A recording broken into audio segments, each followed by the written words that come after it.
ऐसे ही zoom session attend करते-करते वहीं से पता लगता था कि व्हाट्सएप ग्रुप से ही पता लगता था कि बहुत सारे मास्टर का सेशन होते थे, जैसे Seth wisdom, bringers of don.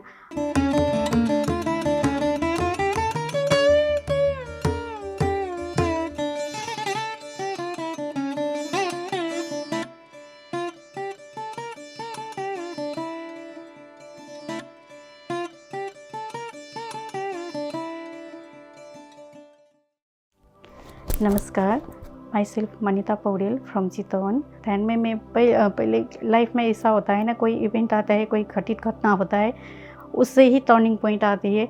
ऐसा ही मेरा लाइफ में मेरा 5 मंथ में मिसकैरेज हुआ था। उस वक्त मैं बहुत अंदर से टूटी थी और बहुत सारे, इसलिए मैं ऐसे सोचने लगी कि उम, मैं तो सबके लिए अच्छा सोचती हूँ, अच्छा काम करती हूँ, फिर भी मेरे साथ बुरा क्यों होता है, ऐसा लगता था। और इसके बारे में मैं आध्यात्मिक जगत में लगने लगी और बहुत सारे गुरु को सुनने लगी, पढ़ने लगी। और उसी सिलसिले में मैं ओम शांति, ब्रह्मा कुमारी का ओम शांति भी जाने लगी। वहाँ से मैंने वो 7 डेज़ का क्लास भी लिया, ख़त्म करके 7 डेज़ का क्लास लिया। और वो ब्रह्मा बाबा का मुरली भी सुबह सुनती थी। और ऐसे करते वहाँ कुछ 7 डेज़ के क्लास में मुझे कुछ सवाल था, वो लोग ने ठीक तरह से उसका जवाब दे नहीं सके थे, पर मन में वो सवाल रहता था। और उसके बाद उन्होंने कहा था कि ज़ूम सेशन, लॉकडाउन था ना, इसलिए ज़ूम सेशन में ऐड कर दिया। और मैं सुबह हर रोज़ बाबा की मुरली सुनती थी, ज़ूम सेशन अटेंड करती थी। एक दिन ऐसा हुआ कि उन लोगों ने मुझे ज़ूम में कैमरा ऑन करने को कहा था और मैं किचन में काम कर रही थी, इसलिए मैंने कैमरा ऑन नहीं किया। उन लोगों ने मुझे उस ज़ूम सेशन से ही आउट कर दिया और मुझे बहुत बुरा लगा। ऐसा इन लोगों ने क्यों किया? मुझे तो ज्ञान चाहिए, कुछ ना कुछ तो चाहिए मुझे मॉर्निंग में, और दुख भी लगा था। और उसके साथ साथ मैं उस समय पे ऐसे ही गुरु के सर्च करते करते दीप्ति मैम का एक आत्मा की यात्रा भी देखी थी। और उसमें मैम का आत्मा की यात्रा सुनकर बहुत अच्छा लगा था। और जिस दिन उन लोगों ने मुझे ज़ूम सेशन से आउट किया था ना, उसी दिन दीप्ति मैम ने यूट्यूब पे एक ऐसा वीडियो रख दिया था कि जर्नी टू वास ट्रू पाथ, ये 13 बोल के रखा था, सत्य पथ की गमन। और उसी में वह लिंक भी था उस फॉर्म का, और मैंने वो ज्वाइन किया फटाफट। और उसमें था कि आपको 14 डेज़ के लिए वेजिटेरियन बनना पड़ेगा और लहसुन भी छोड़ना पड़ेगा। Okay, done.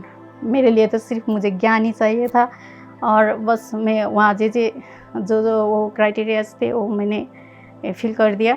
उससे बाद जुलाई से आई थिंक वो सेशन भी स्टार्ट हो गया और तब से मेरा लाइफ का टर्निंग पॉइंट शुरू हुआ। जब मैं JTTP का 7 डेज़ का बूथ कैंप ख़त्म करके एस्ट्रल सर्जरी हीलिंग पे जब सेशन था, उस समय ओ माय गुडनेस, मैं बता नहीं पाऊँगी कि वो सर्जरी सच में सर्जरी था। और मैं इतना तड़प रही थी, इतना रो रही थी, मुझे ऐसा लगा कि ओ गॉड, मैंने कितना बुरा कर्म किया है कि मुझे इतना तड़प मिल रहा है, ध्यान में आने से भी इतना तड़प मिल रहा है। और वहीं से मैंने कुछ सवाल वहीं ज़ूम सेशन से ही करी थी दीप्ति मैम से। और वहाँ से मिला था कि उन्होंने कहा था एक आत्मा की यात्रा बुक पढ़ो, और वहाँ PDF भी वही ज़ूम व्हाट्सएप ग्रुप में आ गया। और मैंने वो PDF का सिर्फ 26 पेजेस रीड किया था और मुझे बहुत सारे चीज़ क्लैरिटी आ गई और मेरे अंदर से ऐसा आया कि हाँ, ये चीज़ है मैंने लाइफ में खोजा और जिसे ढूंढ रही थी अब तक, वो ये चीज़ है। तब तक मैंने पत्री सर का एक भी वीडियो नहीं देखा था। पत्री सर के बारे में, पिरामिड के बारे में मुझे कुछ नहीं मालूम था उससे पहले। और वहीं से पत्री सर का नाम सुनकर मैंने पत्री सर के बारे में भी सर्च किया, पिरामिड के बारे में भी सर्च किया।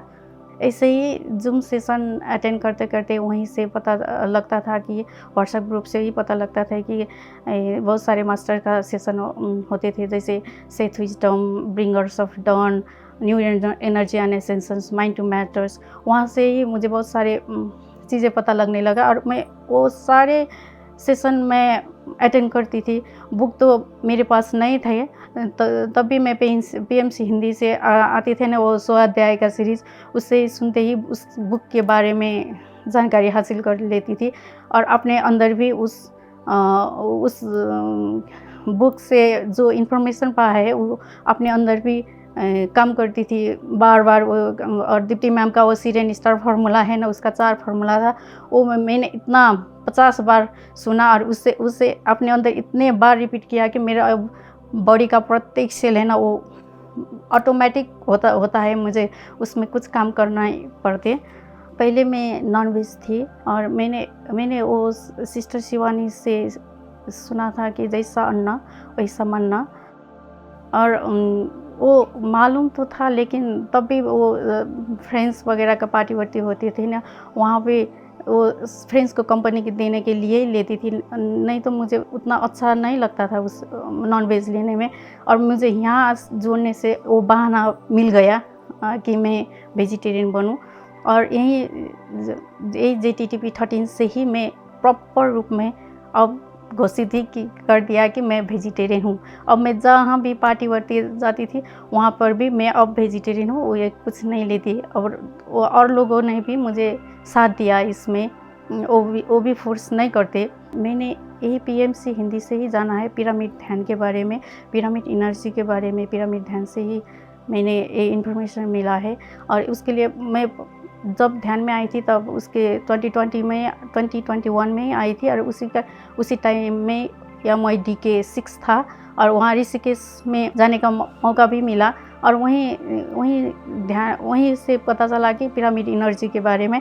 और मैं वहाँ से एक दिन के लिए वो देहरादून में शैलेश सर का है ना वो पिरामिड डिवाइन होम, वहाँ जाकर भी थोड़ा बहुत अनुभव कर लिया था, उसका स्वाद चखा था। इसलिए मुझे बहुत अंदर से तड़प थी कि मैं फिर पिरामिड कब जाऊंगी। वहाँ ऋषिकेश से तो वापस चली गई, और ध्यान का वो इमोशनल भी बैलेंस हो गया, और इनर वर्किंग ज़्यादा से ज़्यादा करने लगी, जूम सेशन ज़्यादा से ज़्यादा अटेंड करने लगी, 100 अध्याय पीएमसी हिंदी का 100 अध्याय सीरीज़ और ज़्यादा से ज़्यादा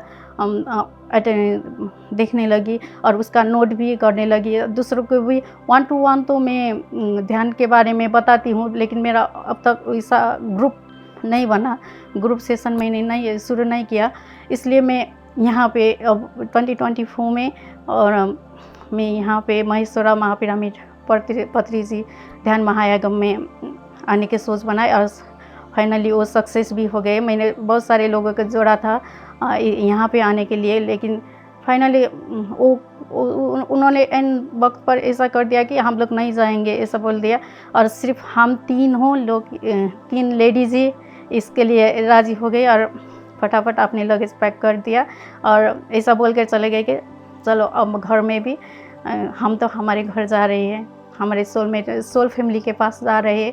इतना खुशी हो रहा था कि वो रास्ते में वो पत्री सर का ही एनर्जी था। ओ माय गुडनेस, कैसे बताऊँ, वो सर ने ही किया है। मुझे ऐसा लगता है वो ट्रेन नहीं मिले तो बाई बस ही आना पड़ा, वो स्लीपर वाला बस, और उसको तो जो कैबिन में वो लोग 6 लोग रखते थे, और उन लोगों ने हमें जस्ट 3 लोगों के ही रख दिया। इतनी फैसिलिटी का साथ हम ट्रैवल करके यहाँ तक आ गए। और यहाँ से श्री राम सर है ना, वो उन्होंने इतना, जैसे हमारे फादर ने करते हैं ना गाइडलाइंस, वैसा ही किया। श्री राम सर ने भी बहुत, यहाँ से यहाँ तक आने के लिए इतना भाड़ा लगेगा, यहाँ से ये बस ले लो, यहाँ से ऐसा ऑटो ले लो, इसका इतना भाड़ा लगेगा, इस तरह से उन्होंने गाइड किया। और उसी के गाइडलाइन से हम इस महेश्वरा पिरामिड वैली में आप पहुँचे। और आने के बाद भी सर ने शुरू में ही VIP रूम में ही रख दिया। हमें तो ऐसा लगा कि हम तो हमारे घर ही आ रहे हैं, और सर ने कहा फ्रेश होकर लंच कर लीजिए। और उस वक्त तक हमारा यहाँ का एकोमोडेशन भी फिक्स नहीं हुआ था, हमने वो भी फाइनल नहीं करके, कुछ पता नहीं था हमें, ऐसे ही चल रहे थे। लेकिन यहाँ आने के बाद सर ने इतना अच्छी तरह से ट्रीट किया, और वहाँ पे पिरामिड का काम, वो तोरण वगैरह का काम भी चल रहा था। वहाँ पे जाकर हमने, वो तेलुगु वाले थे, तेलुगु लेडीज़ थे, उन लोगों के वो लैंग्वेज समझ नहीं आते थे भी हम इशारा से बात करते और हमने कहा हमें भी आपका हेल्प करना है, वो उन लोग भी राज़ी हो गए उसके लिए। और हम लोग काम करते करते वो उन्होंने सिखा दिया कैसे करना है, और काम करते करते ऐसे बोलते थे कुछ खाने को मिल जाए तो बहुत अच्छा है, वो खाना आ जाते थे और थोड़ी देर में इसके साथ में चाय मिल जाए तो बहुत अच्छी बात है, वो चाय भी और वो जो उन्होंने बिस्किट जैसा वो कुछ था वो हाथों में दिया था, ये तो पिरामिड तो वो कैप में देते थे, बहुत अच्छा है। और वो लेडीज़ पिरामिड कैप में ही ला कर दिया, इतना इतना इतना वो फील हुआ ना, ओ माय गुडनेस सर आपने क्या कर दिया। मैं अंदर से यही बोलती थी थैंक यू पितामा, थैंक यू पितामा, ऐसे बोलकर बैठती थी। और यहाँ पर चंपा मैम से मिली थी और उन्होंने कहा था मायका जैसा लगता है, बिल्कुल पिरामिड यहाँ पे आना मायका ही जैसा आना है। और मैंने उतनी तरह से नेपाल में उस तरह की ध्यान के प्रचार तो नहीं किया है, लेकिन आज स्टेज में जाकर वो इंटरनेशनल लेवल का मास्टर डॉक्टर न्यूटन वगैरह सारे उन लोगों के साथ रख कर हमें वो सम्मान भी कर दिया। मेरे आँख में तो आंसू आ गए, पितामा इतना सारा प्यार कैसे कर सकते कोई। और हमने हम 3 लोग ही थे, अब हम तीनों ने ऐसा सोच लिया कि अब हमें पिरामिड के अंदर के पिरामिड का एनर्जी भी महसूस करना है, फील करना है, क्योंकि और लोगों को भी बताना है।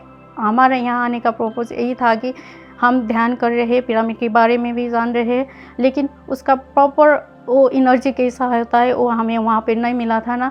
और ध्यान का प्रचार प्रसार भी कैसा करना है, वो टीचर एज ए टीचर कैसे काम करना है वो सीखने के लिए भी यहाँ पे आए थे। और सारे मास्टर ने बहुत अच्छी तरह से ट्रीट किया। और पिरामिड ध्यान में ऐसा हुआ कि मेरा उस तरह का विजुअलाइजेशन तो कुछ नहीं होता है, लेकिन मेरे बॉडी में जो एनर्जी फ्रीक्वेंसी वाइब्रेशन होता है ना वो बहुत अच्छी तरह से होता है, वो बॉडी बहुत हिल जाता है। और जब मैंने सर से कल पूछा था ये क्या क्या है, और सर ने बोला था कि ये आपका पास्ट लाइफ कर्मा भी रिलीज़ हो रहा है, वो बॉडी हिलना और हेड का ऐसा ऐसा हिलना, बहुत सारे वो फ्रीक्वेंसी होता है ना मेरे बॉडी में बहुत ज़्यादा होते हैं।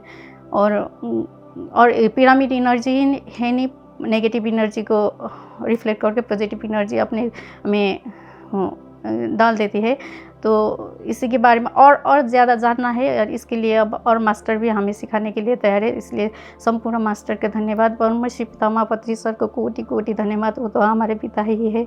और यहाँ आके बहुत बहुत बहुत बहुत अच्छा लगा। और सबको ध्यान करना चाहिए, ध्यान में आना चाहिए, क्योंकि ध्यान में आने से तन की शुद्धता, मन की शांति, बुद्धि के विकास होते हैं। और जो टीनेजर है उन लोगों को भी ज़्यादा से ज़्यादा ध्यान सिखाना पड़ता है, क्योंकि अभी तो नेपाल में मैं देख रही हूँ टीनेजर बच्चे भी उस थोड़ा रिजल्ट कम आया सुसाइड कर दिया, माँ बाप ने कुछ कह दिया सुसाइड हो रहा है वहाँ पर। और मैंने यहाँ आकर ये सोचा है कि वहाँ जाकर पहले मैं स्कूल में ध्यान सिखाने जाऊंगी, क्योंकि मेरे हस्बैंड एक स्कूल का प्रिंसिपल है। मैं पहले अपने ही स्कूल में जाकर उन लोग बच्चों को ध्यान सिखाऊंगी। और आध्यात्मिक जगत के बारे में जानकारी भी होना ज़रूरी है, क्योंकि यहीं से हमें वो जैसे अपना इमोशन कैसे बैलेंस में लाना है, कोई भी लाइफ में वो इवेंट घटना घटित है वो किस कारण से करती है, और उसको कम करने के लिए हमें क्या करना पड़ता है, सबको जानकारी मिले तो ये सब नहीं होता, वो एक्सेप्टेंस आती है। और ध्यान में आने से मुझे ऐसे लगता है मेरे एक्सेप्टेंस पॉइंट में ज़्यादा इनलाइटमेंट हो गया। अब मैं हर चीज़ को एक्सेप्ट कर सकती हूँ, क्योंकि मैं किसी को ब्लेमिंग भी नहीं करती हूँ। पितामह माँ का वो 3 कोर्स मैं हमेशा दिमाग में रखती हूँ, don't judgement, do not compare, do not interference. ये मैं बहुत अपने आप ऊपर काम करती हूँ ये 3 पॉइंट में। और ज़्यादा से ज़्यादा मैं आध्यात्मिक जगत के बारे में ही अपने अंदर भी बहुत मंथन करती हूँ। अब तो मुझे ध्यान सिखाना है, अब स्प्रेड करना है। Thank you very much, thank you. बदले जीवन।